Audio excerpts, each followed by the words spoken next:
I'm being joined by U.S. Congressman Scott Perry, who is of the Republican Party, but also a key member of the House Foreign Relations Subcommittee on Asia, the Pacific, and nuclear non-proliferation. Many thanks for joining us, Congressman Perry. Your first and foremost moves that we've seen in the recent past has to do with, specifically to do with China. Now, in terms of legislations, actions against China in the wake of and on the backdrop of coronavirus pandemic, what are you planning on doing, and what are the legislations that you've come up with? Well, first of all, China, this is where the pandemic emanated from, and we may never know whether it happened accidentally or whether it was being produced in the Wuhan Institute of Virology. We may never know that, but what we do absolutely know is that it came from this region of China, number one. Number two, they knew about it and did very little to alert the rest of the world. And number three, they have been less than cooperative with the rest of the world, and particularly the United States, in trying to learn about it, trying to contain it, and trying to minimize the effects of it, such that it has now traveled around the world and affected the world dramatically in a very negative way. And so what that has done is that has alerted many of the American people who before this thought that China was just a competitor of the United States, understanding that there are a lot of Chinese people in America, and we love them as our neighbors and friends, but there's a distinction between the Chinese people oftentimes and the Chinese Communist Party.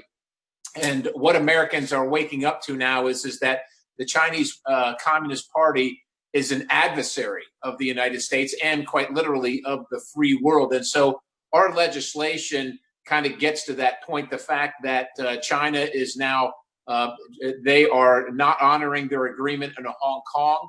They are trying to take over, as you know, Tibet, and have been trying to do that for a long time. So we would like to recognize Tibet as its own free, autonomous country, autonomous entity. The same thing with Hong Kong. So I have pieces of legislation regarding that. We would also like the United States to take a more strong role in the World Health Organization. We pay a lot of money to the World Health Organization, but we don't get a lot in return in the way of verifiable, useful information, because it's propaganda from China. And as long as that's the case, we want to minimize America's role in paying for the World Health Organization. So there are three bills right there that we want to send the signal to China and the Communist Party in China.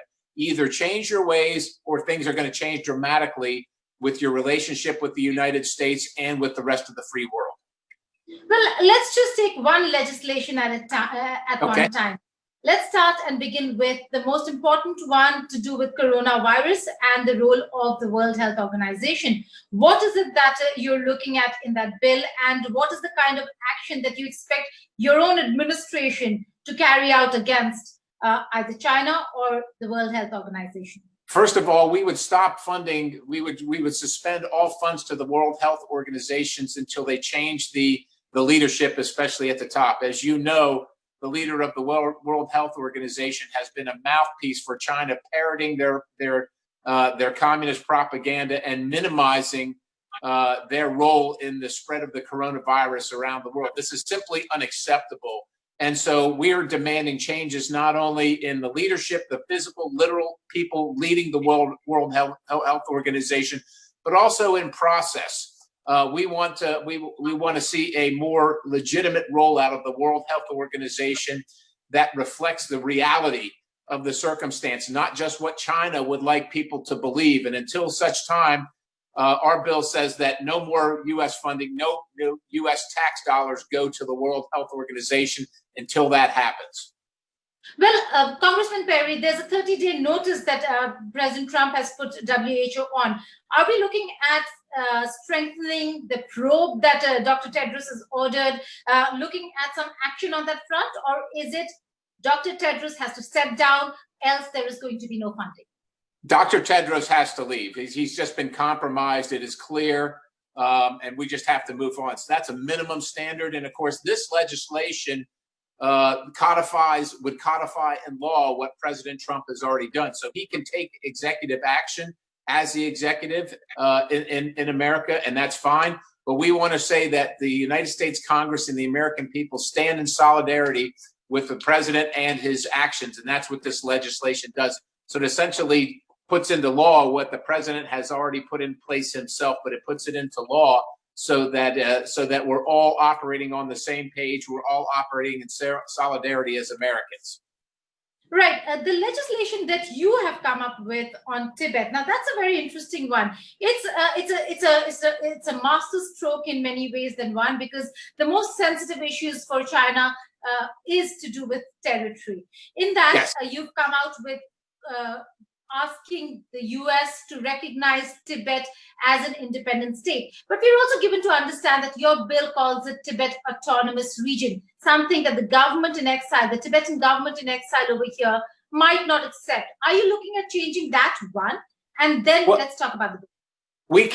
We're interested in moving that legislation, but we're certainly open to ideas, whether it's territory or difference in verbiage.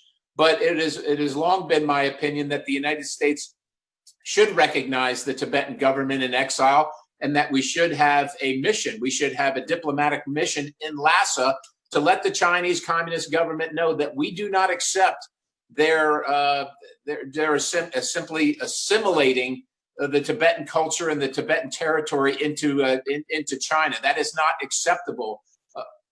This whole might makes it right paradigm that the Chinese Communist Party uses. They're bigger, they're stronger, so they can just take over. That's something from the 18th century. That's how things were done in the past. That is not acceptable under current terms. And so I think it's important that the United States use its leverage to let China know that this is not acceptable, and that we're going to stand on the side of free people that want to determine their own destiny, whether they're Chinese, whether they're Tibetan, whether they're Taiwanese. That is our position as the United States of America. And so I've offered these precepts in the past. It's in legislative language now, and we're hoping to get some action on it. But we're certainly willing to have a conversation about the competing interest and different viewpoints on Tibet. Certainly willing to have that conversation.